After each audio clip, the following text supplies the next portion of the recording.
محمدا رسول الله ويقيني. Assalamualaikum warahmatullahi wabarakatuh. Bismillahirrahmanirrahim. Alhamdulillah, subhanallah, Allahu Akbar. Tuan-tuan, para pendengar, para hadirin yang dirahmati Allah sekalian. Pada tengah hari ini, izinkan saya yang lemah, yang dhaif, yang hina lagi banyak dosa ini, memohon sangat-sangat agar diampunkan semua dosa-dosa saya. Dan semoga tuan-puan yang sudi mendengar dan menonton video saya ini, mudah-mudahan mendapat hidayah dan taufik yang sempurna dan didoakan dapat bertemu dengan Fatah At-Tamimi, putra Bani Tamim, dan berbai'ah dengannya, serta menjadi pengikutnya yang setia sebelum kemunculan dan kezahiran khalifah yang ditunggu-tunggu, iaitu Imamul Mahdi. Saya bertawasul dengan Fatah At-Tamimi, putra Bani Tamim, seorang mujaddid, ketua Arif Billah, di mana kedudukannya sebagai sahibuz zaman, iaitu yang menguasai zaman. Semoga dengan bertawasul dengan Fatah At-Tamimi, tuan-puan akan mudah memahami, menerima dan meyakini apa yang akan saya cuba sampaikan, insya-Allah. Mudah-mudahan apa yang akan saya kongsikan dan sampaikan kepada pihak tuan-puan akan mendapat keberkatan dari Tuhan yang Maha Pengasih lagi Maha Penyayang. Tuan-tuan yang dirahmati Allah sekalian, ilmu yang akan saya kongsikan ini sebenarnya adalah ilmu tahap tinggi yang saya tujukan khusus kepada diri saya sendiri dan juga kepada semua ahli-ahli tarikat sedunia dan kepada semua pejuang-pejuang Islam yang sangat menginginkan kepada kebenaran yang mutlak di akhir zaman. Juga tidak lupa kepada semua umat Islam yang ada mempunyai cita-cita yang baik untuk memperbaiki diri demi keselamatan di negara akhirat yang kekal abadi, insya-Allah. Saya insya-Allah mengharapkan semoga tuan-puan yang sedang dan sambil mendengar kuliah saya ini, maka niatkanlah insya-Allah dan doakanlah insya-Allah semoga apa yang saya ingin sampaikan ini diikhlaskan oleh Allah Subhanahu wa taala. Dan 1000 kemaafan kepada golongan yang berfaham Wahabi, yang mana mereka ini selalunya fobia ataupun tidak suka dengan golongan tarikat, ahli sufi atau ahli zikir, yang mana golongan Wahabi ini biasanya mereka terlalu payah dan sukar untuk mengakui bahawa bantuan-bantuan ghaib itu sememangnya ada, yang dianugerahkan, yang diberikan kepada para-para wali di atas muka bumi ini. Marilah juga kita mendoakan agar mereka-mereka ini, iaitu golongan Wahabi khususnya di Malaysia dan Indonesia, agar kembali ke pangkal jalan, iaitu kembali kepada ajaran Nabi Muhammad sallallahu alaihi wasallam. Marilah juga kita berdoa bersungguh-sungguh kerana kita sayangkan mereka sebagaimana kita sayangkan diri kita sendiri. Semoga mereka, golongan Wahabi, dan kita-kita ini selamat, kekal dengan hidayah, iman dan taufik sebelum kemunculan atau kezahiran Imamul Mahdi. Dalam mukadimah yang agak panjang ini, saya menyeru kepada semua ahli-ahli tarikat sedunia, iaitu tarikat-tarikat yang Mu'tabariyah, untuk segera berdoa agar segeranya berlaku kezahiran dan kemunculan Fatah At-Tamimi untuk menyelamatkan bumi Malaysia dari segala macam ujian dan bahana yang antara lain juga adalah kerana dosa-dosa kita. Saya juga menyeru agar semua ahli-ahli tarikat yang benar dan ikhlas berjuang untuk membuat persiapan dan persediaan untuk berbai'ah dengan Fatah At-Tamimi, iaitu mujaddid yang akan zahir dan juga sahibuz zaman, iaitu ketua semua para wali sebelum kezahiran Imamul Mahdi. di tangannya lah nanti insya-Allah akan berlaku daulah Islamiah secara aman, tanpa peperangan, seperti mana Nabi Muhammad sallallahu alaihi wasallam mendapat daulah Islamiah di Madinatul Munawwarah. Sejarah akan kembali berulang di mana kita akan mendapat daulah Islamiah yang pertamanya di Nusantara ini, di Malaysia ini. Dan marilah kita semua buat persiapan dengan memperbaiki diri sebelum kemunculan Fatah At-Tamimi. Kita boleh jadi akan menangis dan menyesali semua kesilapan dan kesalahan serta dosa-dosa kita yang lampau, yang kini dan juga akan datang apabila berlakunya kemunculan Fatah At-Tamimi.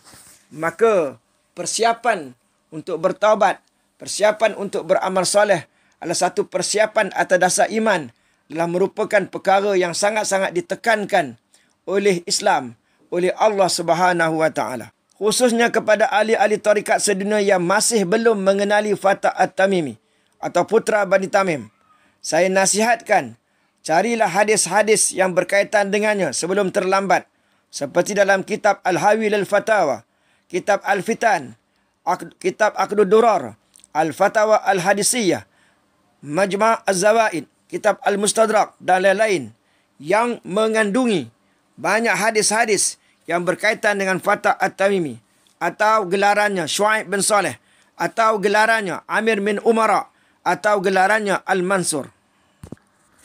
Dialah pemimpin yang akan menyelamatkan Malaysia ini dan menyatukan Asia sebelum diserah kepada Imamul Mahdi. Di mana Imam Mahdi ini adalah pemimpin sebenar yang ditunggu-tunggu, yang bertaraf khalifah, dan dialah ahli syurga yang dijamin masuk ke syurga bi ghairi hisab. Allahu Akbar.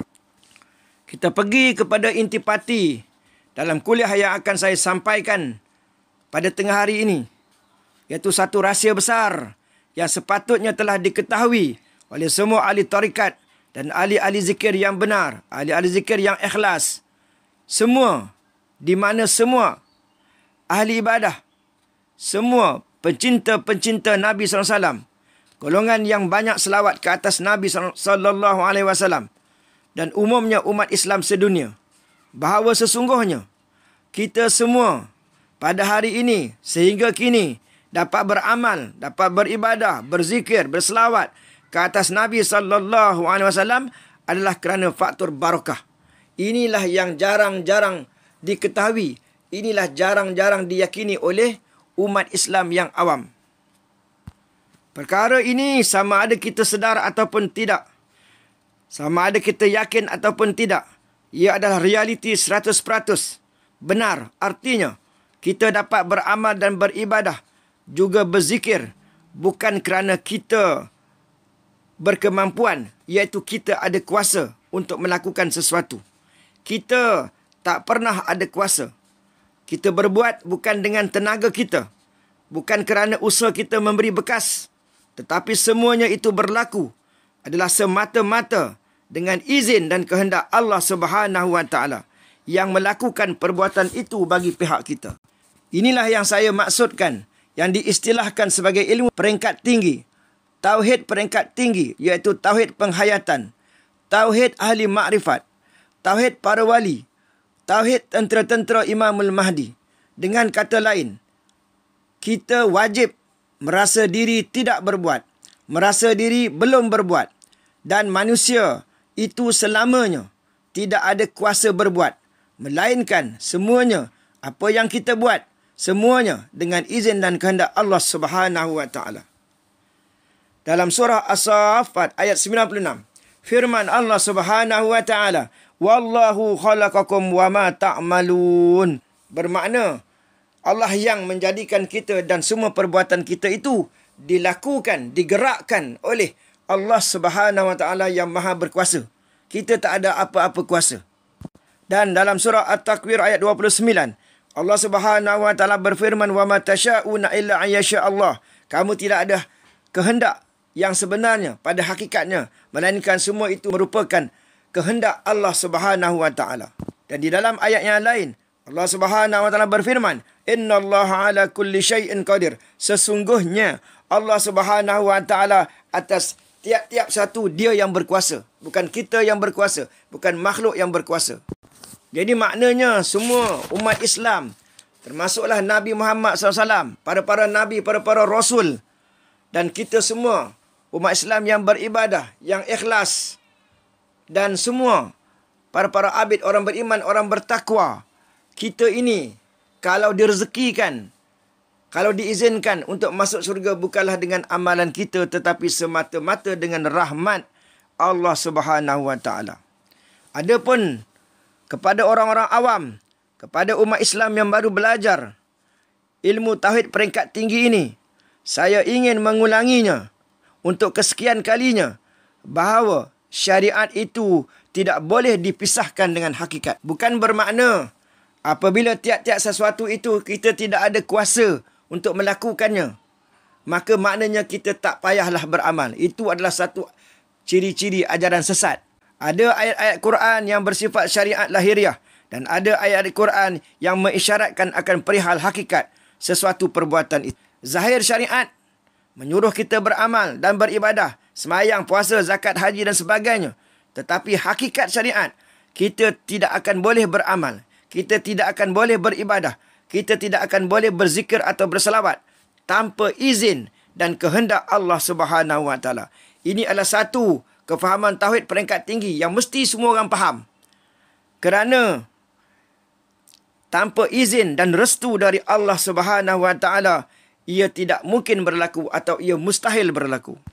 Dari sinilah kita faham bahawa semua ibadah yang kita lakukan itu sebenarnya adalah hadiah dari Tuhan, anugerahnya dan rahmatnya. Ulama-ulama sufi menyebut, wasyari'atu bila haqiqah atilah, wal haqiqah bila syari'ah batilah. Artinya, syariat tanpa hakikat, mana kita berbuat itu zahirnya, kita berusaha untuk buat dan kita yakin ianya daripada kita. Kita yang melakukannya, kita yang berbuat. Subhanallah. Maka itu disebut sebagai syariat tanpa hakikat. Hampa. Makna kosong. Tak ada artinya. Sebab ia bertuhankan kepada dirinya sendiri. Sebenarnya zahir syariat kita yang buat. Kita yang cuba untuk buat. Bermakna kita tahu segala setiap sesuatu perbuatan kita ini sebenarnya bukan kita. Hakikatnya adalah perbuatan Allah Subhanahu wa taala yang Maha berkuasa. Jadi oleh kerana kita faham semuanya dari dia yang melakukan segala-galanya, pada hakikatnya kita pun tidak beramal, tidak bersyariat, tidak beribadah. Ini namanya batal. Di sini dengan mudah kita boleh faham bahawa syariat, kita disuruh semayang, kita kena semayang. Kalau diizin, kita boleh semayang. Kalau tak diizin, kita tak boleh. Senang saja.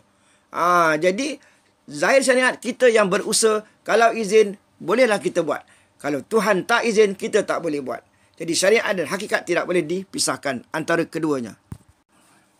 Maka sekali lagi saya mengulangi, kita perlu faham syariat atau zahir syariat suruh kita beramal, suruh kita beribadah. Jadi kita pun berusaha untuk melaksanakannya dengan sebaik-baiknya, tetapi boleh atau tidak berjaya bergantung kepada keizinan dan kuasa mutlak Allah Subhanahu wa taala. Bukankah begitu? Kepada ahli-ahli tarikat dan kepada ahli-ahli ibadah yang telah banyak berzikir, yang telah banyak beramal, janganlah sekali-kali kita merasa selamat atau merasa diri kita ini baik. Dalam bahasa sufi, kita telah sampai ke makam-makam tertentu. Kerana ada di antara ahli-ahli tarikat, ahli-ahli zikir, orang yang telah banyak beramal, beribadah, pada zahirnya mereka merasakan bahawa mereka telah sampai kepada Allah atau telah sampai kepada makam-makam tertentu. Maka tak perlu lagi kepada nasihat atau dinasihatkan. Yang sebenarnya ramai juga di kalangan umat Islam yang tidak faham atau masih lagi tertipu dengan amal ibadah mereka. Di mana sepatutnya kalau kita benar-benar bertakwa, kalau kita benar-benar beriman, dan kalau kita ini benar-benar telah mencapai makam yang tertentu, maka kitalah sebenarnya orang yang paling takut akan Allah Subhanahu wa taala dan paling tawaduk, merendah diri, bahkan merasa diri paling tidak selamat. Kerana apa tuan-tuan? Kerana orang yang paling bertakwa, orang yang benar-benar beriman, dia akan lebih mengenali akan Allah Subhanahu Wa Taala. Bila kita semakin kenal akan Allah Subhanahu Wa Taala, maka kita semakin takut, semakin merendah diri, semakin kita gentar, semakin kita cemas kerana iman yang diberi, kerana hidayah yang diberi boleh dicabut semula. Kerana itu, orang yang telah beramal, orang yang benar-benar beriman, dia tidak akan rasa dirinya lebih baik dari orang lain. Dan sangat-sangat yakin, kita belum tahu lagi penghujungnya. Nasib kita, sama ada baik atau sebaliknya. Sama ada kita ini mati dalam keadaan husnul khatimah atau mati dalam keadaan su'ul khatimah. Maka saya nasihatkan diri saya terutamanya dan kepada tuan-puan yang telah banyak beramal, yang telah banyak berzikir, banyak berselawat, banyak bertajud, alhamdulillah. Tetapi jangan sekali-kali kita merasa sombong, riak atau takabur, tetapi kena rasakan diri itu banyak dosa, banyak salah, kerana Allah Subhanahu Wa Taala boleh bertindak ke atas kita pada bila-bila masa, setiap saat, detik dan ketika. Dia tetap maha berkuasa. Oleh kerana itu, wajib bagi kita, siapa yang walaupun sampai tahap dia adalah khalifah tarikat sekian-sekian tarikat Nasyabandi, Ahmadiyah, Qadariyah dan sebagainya, wajib bagi setiap manusia ini kena kekalkan rasa takut di hati. Kerana itulah Nabi Muhammad SAW adalah orang yang paling bertakwa. Tetapi dalam masa yang sama, dia berjaya mengekalkan rasa hambanya, rasa dirinya paling tidak selamat. Rasa dirinya paling takut kepada Allah Subhanahu Wa Taala. Kerana apa? Kerana dia sangat kenal akan Tuhannya. Kepada para penonton dan pendengar-pendengar yang menganggap saya ini, yang sedang memberi ataupun berkongsi ilmu dengan tuan-tuan, yang menganggap saya cakap tak serupa bikin, maka saya mohon kepada tuan-puan ampun maaf, doakanlah saya supaya saya diberi petunjuk, diberi hidayah, diberi istiqamah, dan jangan melihat siapa yang bercakap. Kerana memang saya sedar bahawa saya seorang yang lemah, yang banyak dosa dan banyak silap. Tetapi lihatlah apa yang saya cakap dan apa yang saya syarahkan ini adalah hasil daripada kefahaman, daripada ilmu yang saya perolehi dari Fatah Tamimi, iaitu ketua para wali. Sekiranya tuan-puan ingin masuk ke syurga, mendapat rahmat, ingin menjadi manusia yang diredai oleh Allah Subhanahu Wa Taala, maka bersangka baiklah sesama kita dan mengharapkan kebaikan kepada orang lain atau dari orang lain. Barulah kita ini benar-benar termasuk insya-Allah calon ahli syurga. Sebelum saya lanjutkan kepada kandungan atau intipati kuliah saya yang berkaitan dengan peristiwa karamah yang akan main peranan di alaf ini, maka mari kita sama-sama ikuti perbezaan alim billah dengan arif billah. Al-alim billah iaitu orang yang mengetahui Allah berkaitan dengan ketuhanan secara rambang. Ia mempercayai Allah berdasarkan hujah ilmu dan akal. Atas dasar ilmu, ia tidak boleh menolak adanya Tuhan. Iaitu alim billah ni. Tapi percaya secara ilmu sahaja. Jadi bila percaya secara ilmu sahaja, tidak ada rasa bertuhan yang tajam. Takut dan cintanya dengan Allah tidak dapat dirasakan sepenuhnya. Berlainan sekali dengan arif billah. Orang yang mengenal Allah dengan makrifat yang mendalam, ilmunya memberitahu. Maknanya arif billah ini bukan sekadar ilmu, tapi mengenalnya dengan makrifat, pengenalan yang mendalam. Ilmunya memberitahu, yakni dia mendapatkan hikmah daripada ilmunya. Mendapatkan ilmu dalam ilmu, itu ilmu hikmah. Dapat kefahaman. Ma yuridillahu bi khairan yufaqqih fiddin. Dia beri faham, beri pengertian dalam agama. Dan arif billah ini dikuatkan dengan perasaan hati yang sentiasa sedar rasa bertuhan itu. Di mana pula alim billah ini, di antara ciri-cirinya, suka berbahas, suka berforum, suka bermujadalah. Tapi apa yang dibincangkan tidak pun dihayati. Jadi, boleh jadi saya sendiri, kuali, masih banyak lagi dosa, suka berbahas, suka berforum, suka bermujadalah. Itu boleh jadi saya lah tu. tidak menghayati dan tidak diperbincangkan dengan amalan. Yakni amalan itu bukan dijadikan budaya. Amalannya, cara hidupnya. Adapun arif billah ini, bukan sekadar arif billah ini bukan sekadar tergolong ahli sufi, ahli tarikat, ahli zikir. Mana orang yang benar-benar cinta dan takutkan Tuhan. Walaupun tidak diistilahkan, walaupun tidak dinamakan sebagai ahli tarikat, ahli zikir, ahli selawat, ahli ibadah. Tetapi dia memang benar-benar cinta dan takutkan Tuhan. Takut berbuat dosa. Maka ini yang disebut sebagai arif billah. Al-arif billah lagi, di mana cinta dan takutnya dengan Allah Subhanahu wa taala amat mendalam.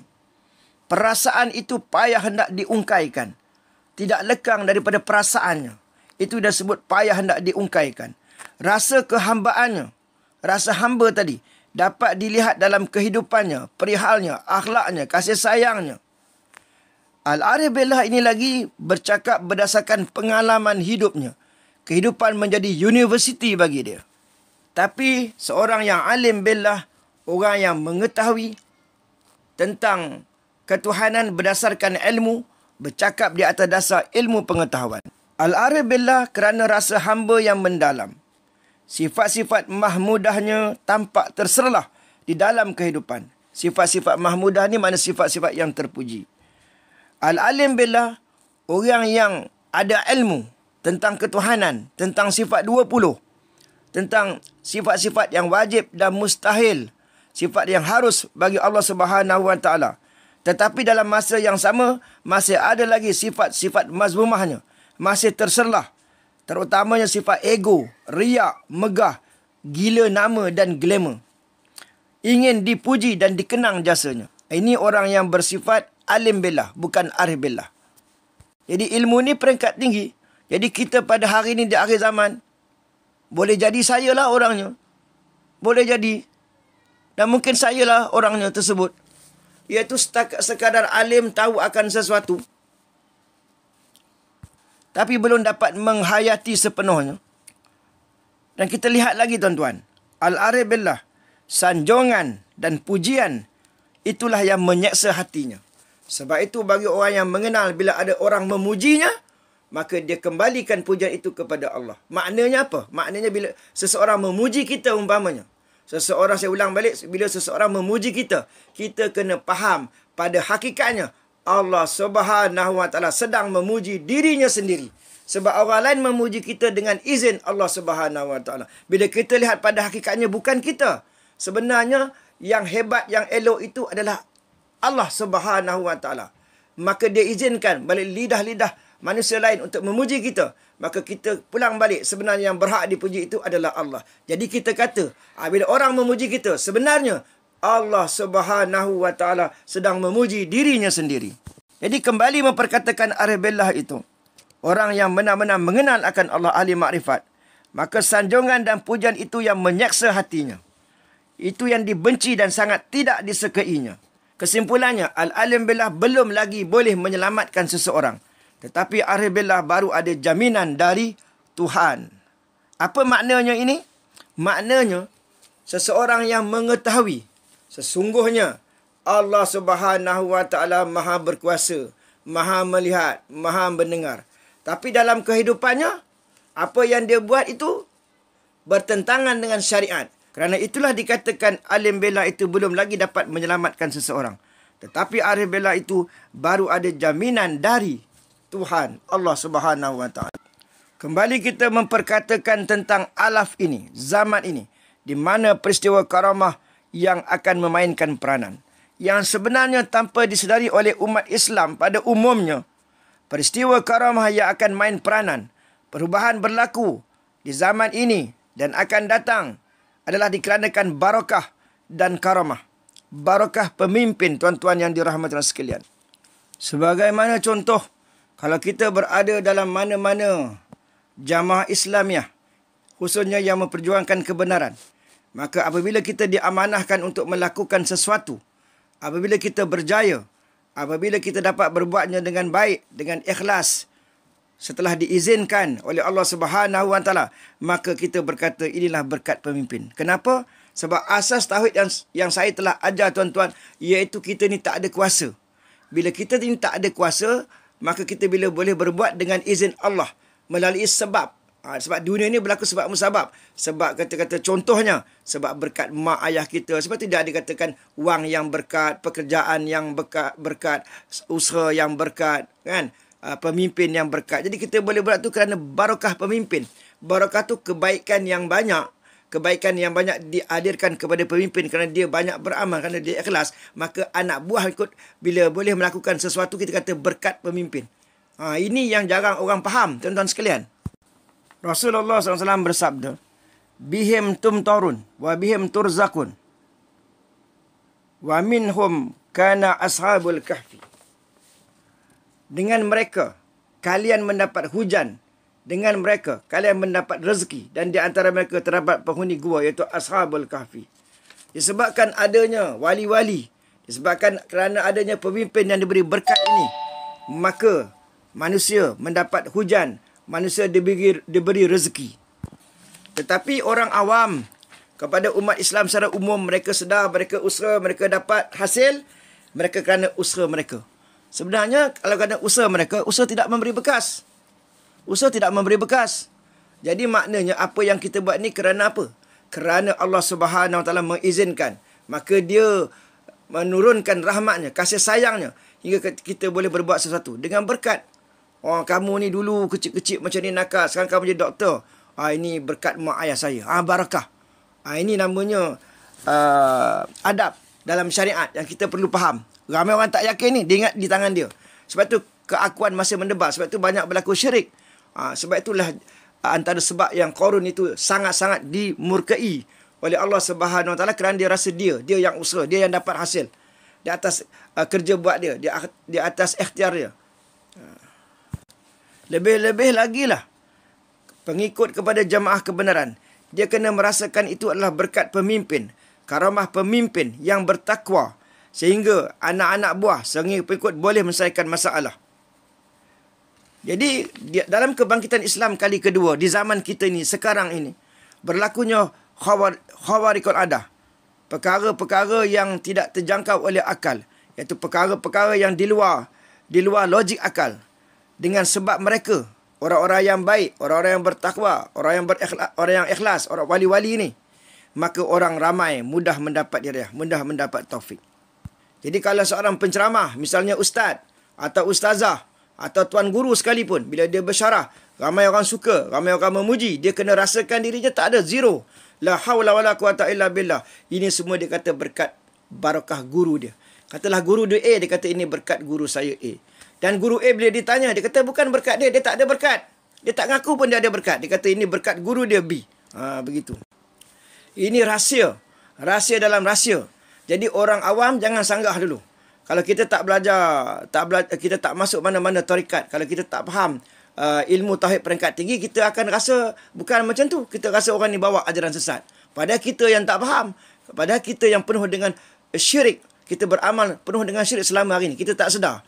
Apa pun kita buat, kita rasa atas kebijaksanaan kita, atas ilmu kita, atas kepandaian kita, itulah salah. Hakikatnya semuanya itu adalah kerana keberkatan daripada guru kita, daripada mak ayah kita. Jadi kalau ada pemimpin masa itu adalah berkat daripada Fatah At-Tamimi. Tapi Fatah At-Tamimi pun bila tanya, ini semua kami dah buat ni kerana berkat Tuan lah. Kerana berkat Fatah At-Tamimi. Dia tak mengaku, dia kata dia tak ada berkat. Ini semua berkat Imam Mahdi. Macam itulah networkingnya.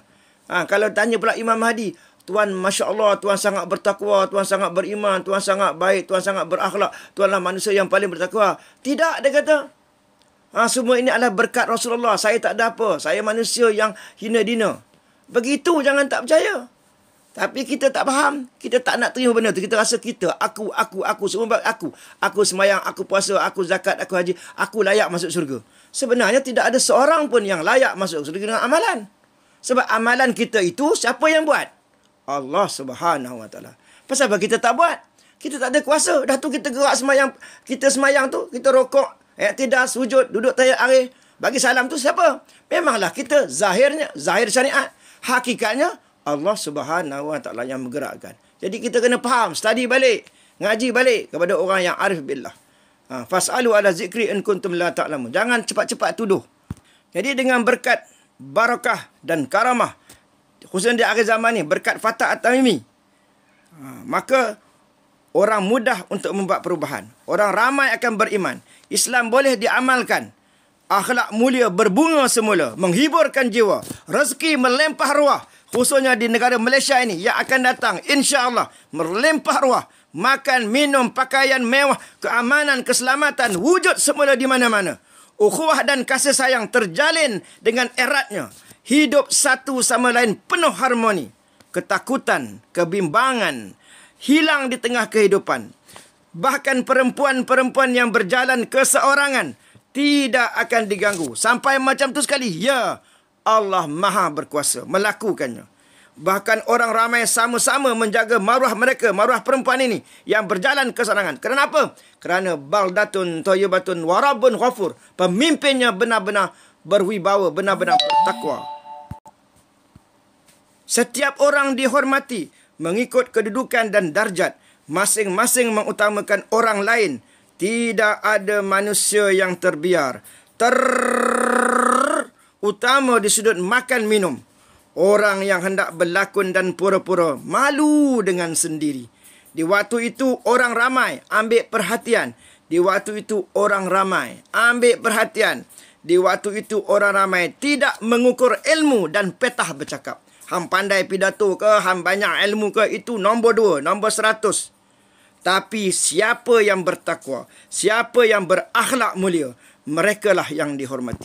Maka sebelum mengakhiri kuliah saya ini, kepada semua ahli-ahli tarikat sekali lagi, khususnya Ahlul Bait dan semua pejuang-pejuang kebenaran yang ikhlas, insya-Allah saya yakin di penghujungnya, setidak-tidaknya tuan-puan yang saya sebutkan tadi akan diberi petunjuk, akan diberi hidayah. Melalui apa? Melalui mana-mana sumber yang diizinkan oleh Allah Subhanahu wa taala untuk mengetahui dan mengenali siapakah Fatah At-Tamimi, siapakah putera Bani Tamim, iaitu tokoh dunia yang kita nanti-nantikan itu. Tuan akan dapat mengenalinya, insya-Allah di hujungnya, kalau tidak sekarang, sama ada melalui mimpi atau yakazah atau melalui perkhabaran. Boleh jadi melalui tuan-tuan guru atau dari pembacaan kitab hadis, dari ceramah YouTube, dari WhatsApp, dari Telegram, dari FB, Facebook dan apa sahaja. Tapi ramai orang yang fikiran jumut beku, dia kata tak kalah dari WhatsApp, tak kalah daripada YouTube, dari Telegram, dari FB. Ya, itu sumber ilmu. Apa makna ilmu? Dengar molek-molek istilah ilmu ni. Ilmu itu ialah pengetahuan yang kita perolehi yang berbetulan, yang tepat. Tepat mengikut kehendak agama Islam. Tepat mengikut kehendak Allah Subhanahu wa taala. Dan ketahuilah wahai semua umat Islam, yang dikatakan ilmu tu sekali lagi, iaitu sesuatu yang kita perolehi, iaitu yang sesuai dengan kehendak Allah Subhanahu wa taala. Ini adalah tarikh ilmu muktamad. Fas'alu ala zikri in kuntum la ta'lamun. Tanyalah orang yang tahu, ahli zikir, ahli makrifat, sekiranya kamu tidak tahu. Jadi tuan-tuan, itulah yang saya nak kongsikan kepada tuan-tuan pada tengah hari ini. Dah pukul 1 lebih sikit. Jadi mudah-mudahan saya yang berkongsi ilmu ni, bukan makna saya baik, bukan makna saya bertakwa. Sayalah orang yang paling haprak gamaknya. Sayalah orang yang paling teruk gamaknya. Tapi saya mendapat ilmu ni dari Fatah At-Tamimi. Saya berkongsi dengan tuan-tuan. Mudah-mudahan saya juga sempat bertaubat. Mudah-mudahan semasa kemunculan dan kezahiran Fatah At-Tamimi, kita semua dilayakkan dengan syafaat. Marilah kita baiki diri. Marilah kita menjadi orang yang berkasih sayang. Marilah kita doakan musuh-musuh kita supaya mereka mendapat hidayah. Marilah kita semua menjadi orang yang pemurah, orang yang pemaaf, orang yang berhati baik. Marilah kita baiki solat kita. Marilah kita berubah sikap. Kita terus mengkaji hadis-hadis yang berkaitan Fatah At-Tamimi. Kita serius mengkaji hadis-hadis yang berkaitan dengan Fatwa Tamimi, dan kita doakan agar segera penyelamat datang untuk menyelamatkan Malaysia dan Indonesia ini, dan umumnya Singapura, Thailand, Brunei di Asia ini, dan seluruh dunia insya-Allah. Dan kepada orang awam, jangan segera menuding jari, jangan segera nak mengatakan yang bukan-bukan, nak menuduh sesat. Jadi kita kena belajar lagi, ya ke ilmu macam tu, ya ke Islam macam tu. Tanyalah orang yang tahu. Banyak lagi tuan-tuan guru yang mahir, yang pakar, yang alim dalam bidang tauhid ini. Jadi mudah-mudahan kita semua insya-Allah dapat hidayah, dapat taufik yang sempurna. Mudah-mudahan kita semua diampunkan dosa-dosa kita semua. Dan doakan semua umat Islam di seluruh dunia agar semuanya dapat hidayah insya-Allah. Sekian, ampun maaf daripada saya yang hina dina ini, yang banyak dosa ini. Mudah-mudahan kita semua diselamatkan di negara akhirat yang kekal abadi insya-Allah. Wabillahi taufiq wal hidayah. Assalamualaikum warahmatullahi wabarakatuh.